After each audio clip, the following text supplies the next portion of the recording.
Today's story is about a guy who spent 4 years building a life with someone.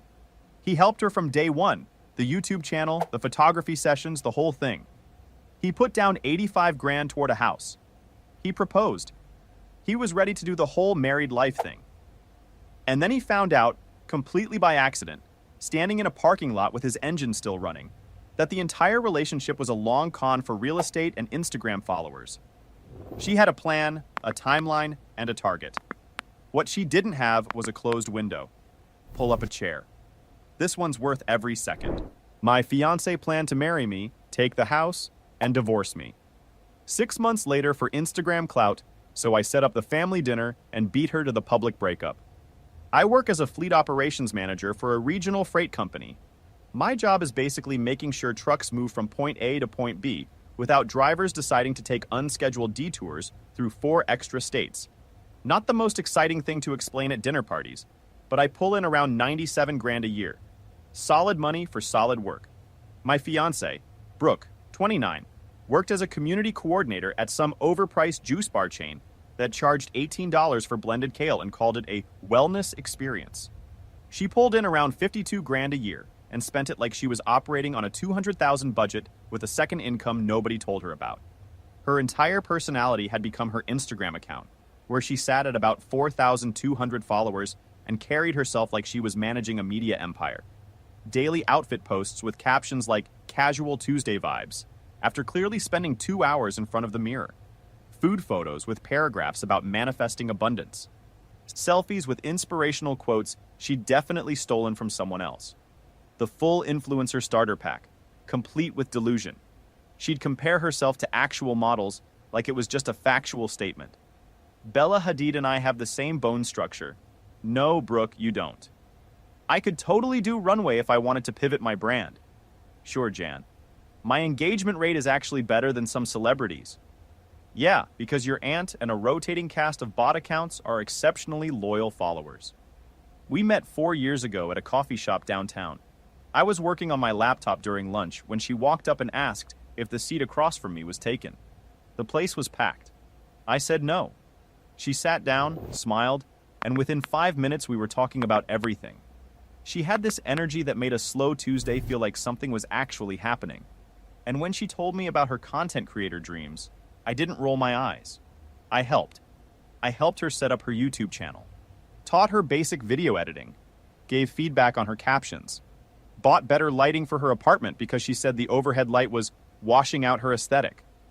I supported the whole influencer thing because I figured, if it makes her happy, what's the harm? Year 1 was genuinely good. We clicked. She met my family, I met hers. Year 2 was when the Instagram hobby became a full-blown lifestyle. She started calling herself a content creator everywhere, pitched brands for sponsorships and got rejected by every single one, but kept going like the next email was going to be the one. Her YouTube channel averaged maybe 40 views per video, and I'm pretty sure at least half of those were her rewatching her own edits, looking for improvements. Year 3, I made excuses. Told myself everyone has their thing. Some people collect vintage sneakers. Some people take 60 photos of their coffee before they drink it. I kept being her personal photographer on demand. Kept retaking couple photos 15 times until her jawline was angled exactly right. Kept pretending I didn't notice how much of our time together was really just her content calendar. I should have paid more attention to what I was actually ignoring, but I didn't. Classic. Year 4, I proposed. Not because I was wildly in love the way I'd been in year 1, if I'm being honest. More because it felt like the next logical step. We'd been together long enough. Our families knew each other. We got along most of the time. Why not? I took her to the restaurant where we'd had our first real date. Got down on one knee during dessert. She cried, said yes, then immediately asked me to retake the ring photo because her nail polish was chipped in the first shot. She posted about the engagement for a solid week straight. Different angles of the ring. Close-ups with fresh flowers she went out and bought specifically for the photos. Her hand on my chest, so you got both the ring and my face in the frame. Captions about finding her soulmate and manifesting true love into existence. Her follower count jumped to 4,600. She was beyond thrilled. Okay, pause. For the listeners, this is me, not the OP. I need you to appreciate what we're dealing with here.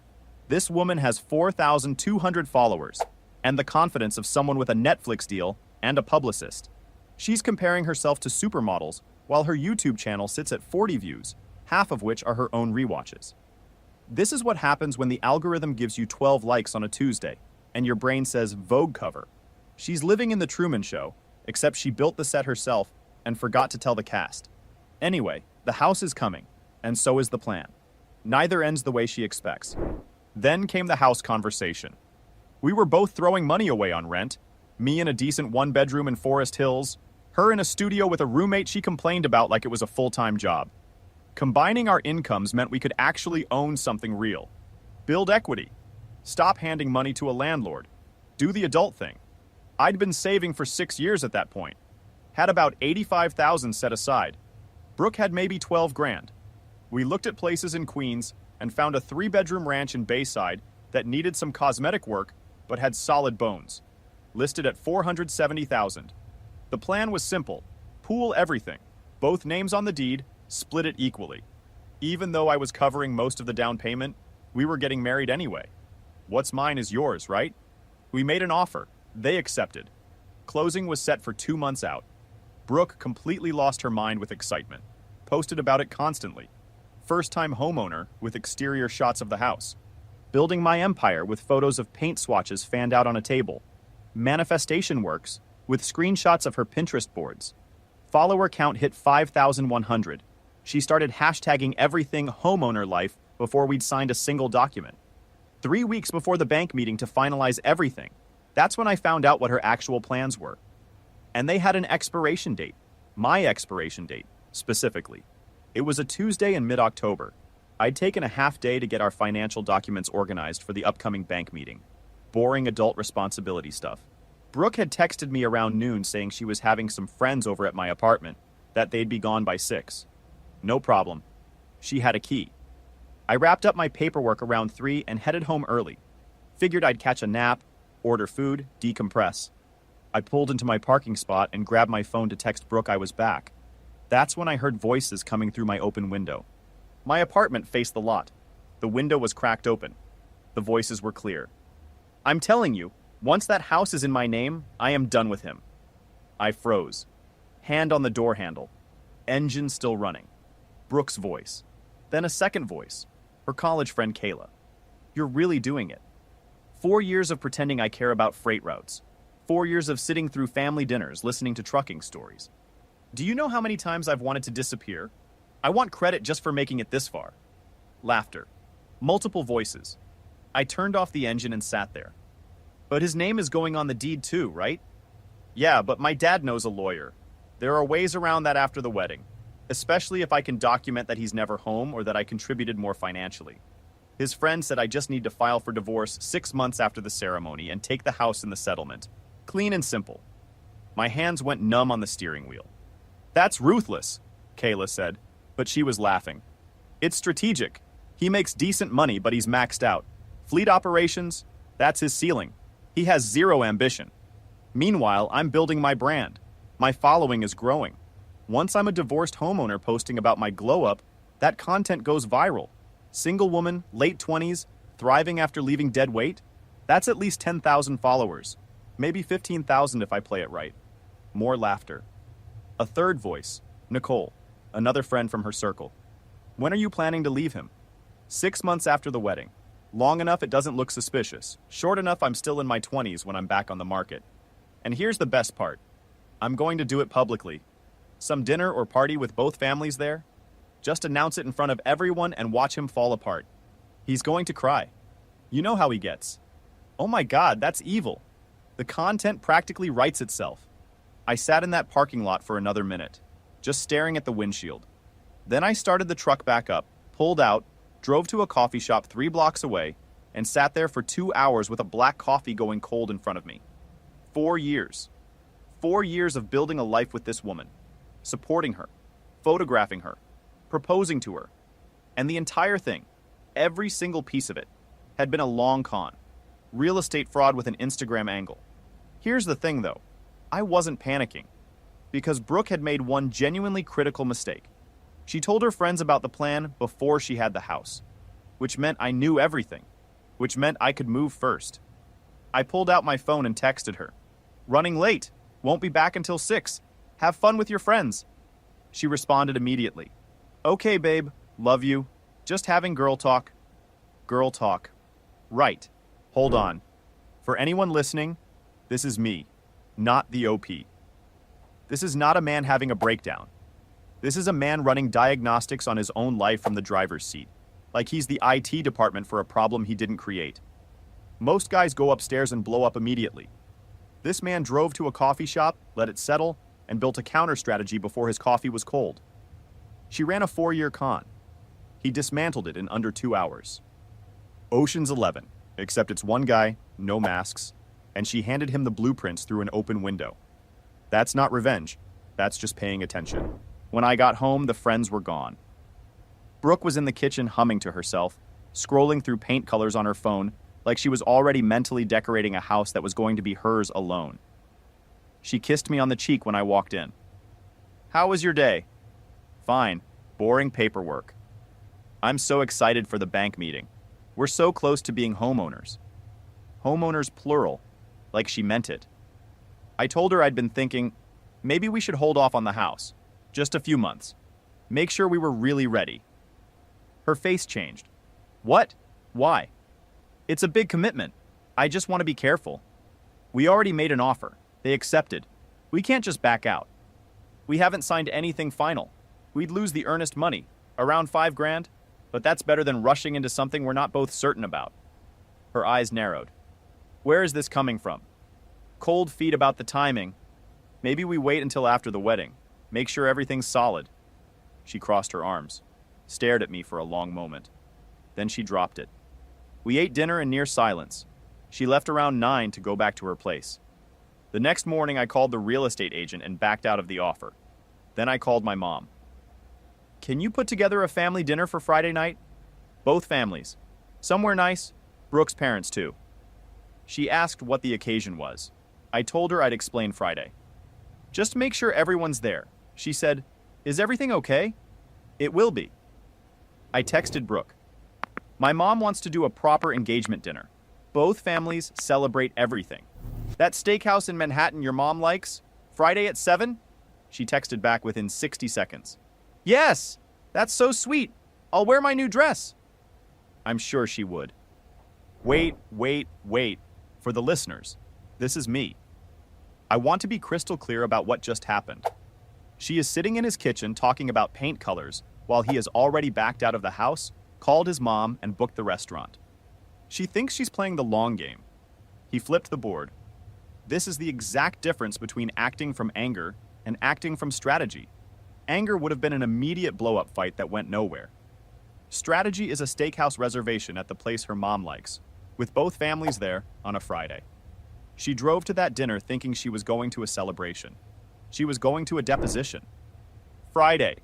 I got to the restaurant at 6:45. Upscale steakhouse in Midtown, white tablecloths, mood lighting, $100 entrees. The kind of place where people go when something actually matters. My family arrived first. My mom, my dad, my brothers Rowan and Levi with their wives. They took one side of the long table we'd reserved. Brooke's parents arrived at 6:55, her mom Diane in a nice dress, her dad Frank in a suit, looking like he'd come straight from a late meeting. Brooke walked in at exactly 7. Black dress, heels, full makeup, hair curled perfect. She'd obviously planned this outfit for maximum Instagram potential. I could see her already calculating the captions. She made the rounds the way she always did at family events. Hugged my mom, kissed my dad on the cheek, complimented my sisters-in-law on their outfits, chatted warmly with her parents, played the perfect future daughter-in-law with a skill I could now recognize for exactly what it was. Then she sat down next to me, put her hand on my leg under the table, and smiled at everyone like this was the happiest night of her life. I waited until everyone had food in front of them, took a sip of water, set down my fork. So, I wanted both families here tonight because I have an announcement. The table went quiet. Everyone looked at me. Brooke's face lit up like a switchboard. She probably thought I was about to announce a wedding date. More content, another week of ring photos and soulmate captions. Brooke and I are done. The engagement is off. I'm ending this right now. You could have heard a pin drop in that entire restaurant. Brooke's smile froze. Then it melted. What? We're over. I'm ending this. The engagement. The relationship. All of it. Her face went through about 15 different expressions in the span of 3 seconds. Confusion. Shock. The dawning horror of realizing this was real. Then, the specific kind of embarrassment that only hits when it happens in front of a table full of people. Is this a joke? Not a joke. Earlier this week, I came home early and heard you talking with your friends in my apartment. You were planning to use me to get the house, then file for divorce 6 months after the wedding and take everything in the settlement. You said I was maxed out. Said sitting through dinner with my family made you want to disappear. Said once the house was yours, you were done with me. Your exact words were that I was dead weight and the content practically writes itself. I looked at her. You said you wanted to watch me fall apart in public. You said you'd plan to do it in front of both families. You wanted to see me cry. I set my napkin down. Well, congratulations. You get the public breakup, just not the version you wrote. The color drained from her face in real time. My mom's expression stayed controlled, but I could see the anger sitting just behind her eyes. My dad's jaw was set hard. My brothers were looking at Brooke like she was something they'd found on the bottom of a shoe. Brooke's mom, Diane, stood up, hand over her mouth. Frank's face had gone an alarming shade of red. He stared down at his plate and couldn't look at anyone. I wasn't... Brooke started, stopped. Her voice cracked. You were spying on me. My window was open. You were in my parking lot planning real estate fraud. Not exactly a secure location for sensitive planning sessions. Those were just things I was saying. I was venting. That's not what you told Kayla and Nicole. That you were maxed out career-wise. That family dinners with my family made you want to disappear. That 6 months after the wedding you'd be filing for divorce and documenting neglect for the lawyers. Those were your specific words. I pushed my chair back slightly. We're done. The engagement is over. I already backed out of the house 2 days ago. And you should probably leave. You're humiliating me, she whispered. Loud enough that the whole table heard. You were planning to do far worse in this exact kind of setting, for camera content. I'm just saving myself 6 months. Rowan crossed his arms. Levi shook his head and said nothing. My mom's voice came out ice cold. I think you should go, Brooke. Diane grabbed her purse, hands shaking. Frank stood up slowly. He looked at me once. His face was pure, heavy shame. Then he looked at his daughter with a disappointment so thick it sat in the air. Let's go. They left. Diane had her arm around Brooke's shoulders. Brooke was crying, mascara running, stumbling slightly in her heels. Frank walked 3 steps behind them both, shoulders hunched, head down. The restaurant door closed. The table sat in silence for a moment. My dad cleared his throat. Well, that was something. My mom picked her fork back up. All right, then. Rowan leaned back in his chair and looked at me. You could have just broken up with her privately, man. She was planning to do exactly this to me, in front of both families, for Instagram content. I just moved the timeline up. Levi let out a slow breath. That's cold. My mom squeezed my hand once. You did the right thing. That girl would have taken everything from you. We finished dinner. The food was actually very good. Shame to let it go to waste. Okay, stop. For anyone listening, this is me. She wanted a public breakdown. She wanted to watch him fall apart in front of his parents and turn it into a glow-up arc. She planned that exact scene, and instead, she's the one stumbling in heels with mascara down her face while her dad can't look anyone in the eye. She got the script she wrote, just with the roles reversed. The villain got the villain's ending, and she still posted about it afterward. The person you trusted most destroying your life for no reason. Girl, you had a 6-month exit strategy drawn up in a parking lot. That's not trauma. That's a project plan. I went home that night, grabbed the 3 boxes of Brooke's stuff I'd packed on Wednesday, carried them downstairs, and left them on the curb outside my building. Then I went back upstairs, locked my door, and went to bed. Saturday morning, 43 missed calls. 17 from Brooke, 12 from her mom, 8 from unknown numbers that were probably Kayla and Nicole, 6 from Frank. I ignored all of them, made coffee, and scrolled through 31 texts from Brooke that ranged from confused to desperate to furious to bargaining. Please call me. We need to talk. You're making a huge mistake. How could you do this? Call me now. I love you. I blocked her number. Then I checked Instagram. She'd already posted a crying selfie from what looked like her childhood bedroom. Caption about the person you trusted most destroying your entire life for no reason. Stay strong, Queens. Comments were flooded. His loss. You're too good for him. Glow up incoming. He'll regret this. I blocked her on every platform and moved on. Around noon, my buzzer went off. I checked the camera expecting Brooke. It was Brooke. Sweatpants, hoodie, eyes puffy, holding a coffee cup like it was life support. Qley was with her. Arms crossed, jaw set, already in confrontation mode. I pressed the intercom. What do you want? Brooke's voice came through shaky. I need to get my stuff. I know you put my boxes outside. People took them. Should have grabbed them when you had the chance. Qley leaned toward the speaker. Stop being childish and let her get her belongings. She had that opportunity when I put them on the curb. Not my fault if someone took free stuff. Long story short, I buzzed them up, gave them 5 minutes, stood in the doorway the whole time. Brooke went straight to the closet for whatever was left. A few clothes, a pair of shoes, a makeup bag. Qley stood in my living room looking around like she was doing a property assessment. You're going to be alone forever because of this, Qley offered at one point. You encouraged your friend to commit fraud and it blew up on both of you. That's what's actually happening right now. Brooke came back with a garbage bag, eyes red. I'm sorry, she said quietly. I really am, for everything. I know I messed up. You're sorry you got caught. That's different from being sorry for what you did. They left. Around 6 that evening, I headed downstairs to grab something from my truck. The 2019 Dodge Ram, black, lifted, kept in good condition. The thing I drove to work every day and kept cleaner than my apartment. The driver's side panel was destroyed. Deep scratches running the entire length of the door. Not random. Deliberate. A word carved into the paint in foot-high letters, metal exposed underneath. The kind of damage that doesn't buff out. I stood there for a moment. Felt something cold settle in my chest. Then I pulled out my phone and opened the parking lot security app. The building had cameras covering the whole lot. I rewound to 5 p.m., Brooke's silver Honda pulling in, parking 3 spots away from my truck. Brooke getting out, looking around nervous. Qley getting out of the passenger side. They stood there talking, Qley pointing at the truck, gesturing, Brooke shaking her head. Then Qley grabbed Brooke's shoulder, said something, and Brooke nodded. Then Brooke pulled out her car key and went to work. I watched her carve each letter, slow, deliberate, making sure every scratch was deep enough that it couldn't just be buffed out. Qley stood guard, watching the lot. When Brooke finished, they both stepped back and looked at it.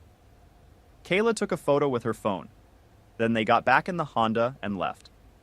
I saved the video, downloaded it, backed it up to 3 different cloud accounts, called a body shop, $2,500 to $3,500 for full panel repainting.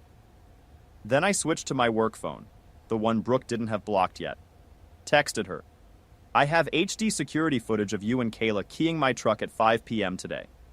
Shows your faces, your license plate, and the full thing start to finish. You have 24 hours to Venmo me $3,000 for repairs, or I file a police report for criminal mischief and vandalism. Your choice. 3 minutes later, my work phone rang. You can't prove that was me. I literally just told you I have HD footage. You want me to email it so you can watch yourself do it? Silence. 24 hours. Send $3,000 or I go to the police. They'll charge you both. Criminal mischief, vandalism, maybe conspiracy since Qley was clearly standing watch. Good luck landing brand deals with a record. I don't have $3,000.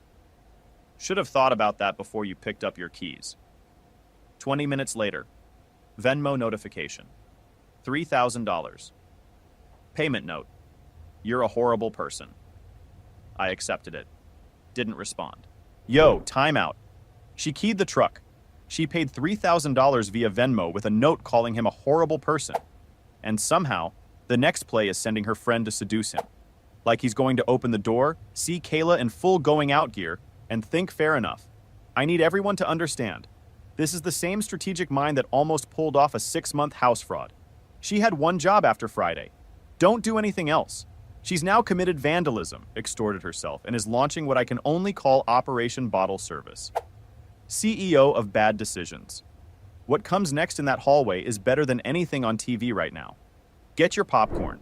I looked out my window. Brooke's Honda was back in a visitor spot, both of them outside it, having what looked like a very heated conversation. Brooke pointing wildly at the building, Qley pointing back at Brooke.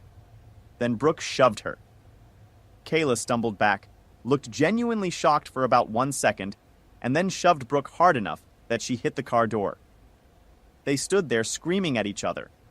I couldn't make out the words, but I could see Brooke holding up her phone, probably showing the Venmo receipt, clearly laying blame on Qley for the whole situation. Qley got in her own car and left without looking back. Brooke stood alone in the lot for a moment, staring up at my building. Then she got in the Honda and drove away too. I closed the blinds and made dinner. Solid evening, honestly. Wednesday, my buzzer went off again. I checked the camera expecting Brooke. It was Qley. Low-cut top, jeans that looked painted on, hair down, full makeup. She had clearly put in effort. I pressed the intercom. What do you want? Hey, can we talk? I just wanted to apologize for everything. Against every reasonable instinct I had, I buzzed her up. She knocked on my door. I opened it, but stayed in the doorway. She gave me this smile that probably worked on guys at clubs. Said she felt terrible about the whole situation, that Brooke was wrong, that she should have told her to just be honest from the beginning. Standard apology packaging. Then she shifted, hip out, leaning slightly into the doorframe, like she was auditioning for something. Maybe I could make it up to you. Buy you dinner. Hang out. I almost laughed out loud. You're trying to seduce me. I'm trying to apologize properly. By sleeping with me. She smiled wider. If that's where things go naturally. I actually did laugh at that one. Let me get this straight. Your friend tried to commit real estate fraud against me. You called it genius. I ended the relationship. She keyed my truck. Now you show up here dressed like you're working bottle service somewhere. And the play is what exactly? That I'd be grateful? That you'd pick up where she left off? Her face flushed. It's not like that. It's exactly like that. And honestly, this is embarrassing for you. You can leave. She turned to go. Got maybe 3 steps down the hall. That's when Brooke came around the corner. She stopped dead. Looked at Qley. Looked at my apartment door. Looked back at Qley. Her voice went flat immediately. What are you doing here? Qley froze. I came to talk to him, about you. To try to fix things. Brooke's eyes dropped to the outfit. Like that. I just wanted to talk. You were trying to hook up with him. I was trying to help. By throwing yourself at my ex-fiancé the second we break up, while I'm going through the worst week of my life. He's not your fiancé anymore. You said that. I stood in my doorway and watched all of this unfold, with the focus of someone who just found the best show on television. The voices got louder. Brooke laid out the obvious, that Qley had been right there encouraging the whole plan, calling it strategic, cheering her on, and was now showing up in that outfit to swoop in the first chance she got. Qley shot back that Brooke had gotten sloppy and greedy, and if she just kept her mouth shut, none of this would have happened. So this is my fault? Brooke's voice went dangerously quiet. Yeah, actually, you got caught. Now you're broke, single, and living with your parents. Meanwhile, Brooke slapped her. Hard. Qley's head snapped sideways. She stood perfectly still for 1 full second. Then she slapped Brooke back harder. Brooke stumbled into the wall, touched her face. Then she lunged. They went full grapple, grabbing hair, slapping wildly, someone's shoe coming off in the process, Brooke's purse spilling completely across the hallway floor. I pulled out my phone and recorded every second. The whole thing lasted maybe 20 seconds before they separated, both breathing hard, hair destroyed, faces red. Stay away from him, Brooke yelled. Why? You don't want him. That doesn't mean you get to have him. Qley grabbed her shoe and shoved it back on. You had everything and you burned it down yourself. Don't put that on me. She stormed toward the stairs and was gone. Brooke stood there, mascara running again. She looked at me like I'd personally caused all of this. This is all your fault. I'm just standing here watching. You turned everyone against me. You did that. I just stopped pretending not to notice. She shoved things back into her purse. Lipstick, wallet, her phone with a fresh crack across the screen. She stood up. You're going to regret this. You're going to realize what you lost. You keep saying that. I'll let you know if it kicks in. She looked at me with pure hatred for a long moment. Then she took the stairs. Apparently, the elevator was too slow for the dramatic exit she needed. I closed the door, saved the video, and went to finish making dinner. Anyway, final update. I filed for a restraining order Thursday morning. Brought everything in a single organized folder. The parking lot security footage with timestamps, the Venmo receipt with her "you're a horrible person" payment note, screenshots of the threatening texts, the hallway video from Wednesday. The clerk at the courthouse looked through the whole thing and told me it was one of the most documented domestic situation cases she'd processed in a while. Got the temporary order the same day. Judge signed off within hours. Brooke had to stay 500 feet away or face immediate arrest. Her mom kept calling my office the following week, trying to spin the story that I'd broken her daughter's heart, that I'd humiliated her in public for no reason, that I owed Brooke a chance to explain herself. My boss sat down with me, asked for the full picture. I walked him through everything. The overheard conversation, the house, the family dinner, the truck, all of it. He backed me completely and had HR document the situation in case Brooke tried anything involving my employment. Frank called 2 days later. That conversation was different from everything else. He sounded completely exhausted, said he had no idea what Brooke had been planning, and was genuinely horrified when he found out the full extent of it. He apologized, said Brooke was moving back home, that they were going to figure out what had gone wrong. He sounded like a man carrying real shame, and I felt for him, honestly. None of this was his. 3 weeks after that, the full court hearing. Brooke showed up with a public defender who looked like he wanted to be somewhere else entirely. The lawyer argued I was overreacting, that she just wanted closure, that I was the unreasonable ex. Tried to make me sound like the one who couldn't let go. I laid out every piece of evidence in order. Security footage of the truck keying, Venmo receipt, screenshots of the threatening texts, hallway video. The judge's expression got harder with each item on the table. Her lawyer went with the "she was emotionally overwhelmed after a traumatic breakup" angle. The judge asked Brooke directly whether she damaged my vehicle. She tried to deny it. The judge played the security footage on the courtroom screen. You could see Brooke's face clearly. The key in her hand. Every deliberate letter. Crystal clear, time-stamped. She went completely silent. Judge called it criminal mischief, trespassing, and vandalism. Granted the restraining order for 2 full years. Said if she violated it once, she'd face immediate arrest and criminal charges. Brooke walked out of that courthouse looking like her world had collapsed. I checked her Instagram on the drive home out of pure curiosity. The account had been mostly gutted, all the house content deleted, all the engagement photos gone, most of the influencer posts pulled down. She was sitting at around 3,400 followers. Her most recent post was a sunset photo. Caption: starting over. 12 likes. 3 comments from relatives. Stay strong, sweetie. The influencer dream was over. The house was gone. The relationship was done. She had a 2-year restraining order that would show up on background checks indefinitely. And I had 97 grand a year, my truck repainted on her dime, and the quietest apartment I've ever had in my adult life. I still haven't figured out what I'm going to do with the extra drawer space. Look, I'm not saying this guy played every moment perfectly, but when someone spends 4 years treating you like a transaction and then keys your truck over the consequence, you don't negotiate. You document everything, file the paperwork, and let the judge be the punchline. That's not petty. That's knowing the difference between what you owe someone and what you don't. Drop your take in the comments. What would you have done the second you heard that conversation from the parking lot? Sit on it or move first like this guy did. Let me know. And if you're not subscribed yet, hit the button. New stories every day.